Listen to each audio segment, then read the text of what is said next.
നിങ്ങൾ അങ്ങനെ സൂഹിക്കണ്ട എന്നാണോ? ഏയ് അങ്ങനെ ആവോ? നമ്മൾ പോസിറ്റീവായിട്ട് ചിന്തിക്കുക. എന്തിനാ നെഗറ്റീവ് ചിന്തിക്കണേ? പോസിറ്റീവായിട്ട് എടുത്തു നോക്കൂ. ഞാൻ മരിച്ചു പോയില്ലേ, ഇപ്പം ഇനി നിങ്ങൾ അവിടെ ഒറ്റയ്ക്കല്ലേ, നിങ്ങൾ ആര് നോക്കും? ആര് അലക്കി തരും? ആര് ഇസ്തിരി ഇട്ട് തരും? ആര് ഫുഡ് ഉണ്ടാക്കി തരും? വീടൊക്കെ ആര് നോക്കും? ഒക്കെ ബുദ്ധിമുട്ടല്ലേ. നിങ്ങളുടെ സ്വന്തം കാര്യം നോക്കാൻ നിങ്ങൾ ഇതുവരെ പഠിച്ചില്ലല്ലോ. ഞാൻ അന്നേ പറഞ്ഞു ഒന്ന് സ്വയം പ്രാപ്തി നേടും, എന്തെങ്കിലുമൊക്കെ ചെയ്ത് പഠിക്കൂന്ന്. അപ്പം നിങ്ങൾ പറഞ്ഞു ആണുങ്ങൾ ചൂലെടുത്തൂടാ, ആണുങ്ങൾ കിച്ചണിൽ കയറിക്കൂടാ, അങ്ങനെ പറഞ്ഞതല്ലേ.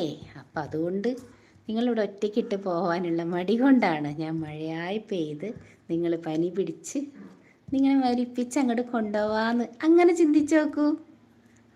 അതാണ് നെഗറ്റീവ് അടിക്കരുത് ഒരിക്കലും, നമ്മൾ പോസിറ്റീവായിട്ട് ചിന്തിക്കുക. അന്നേ പറഞ്ഞതനുസരിച്ചിരുന്നെങ്കിൽ മഴയായി പെയ്യൂലായിരുന്നു ചേക്കപ്പേട്ട. ഇത് നിന്ന് നമ്മൾ എന്ത് മനസ്സിലാക്കണം? ആരെന്ത് പറഞ്ഞാലും കുറച്ചൊരു അനുസരണ വേണമെന്ന്, അല്ല ഇങ്ങനെ ഇരിക്കും.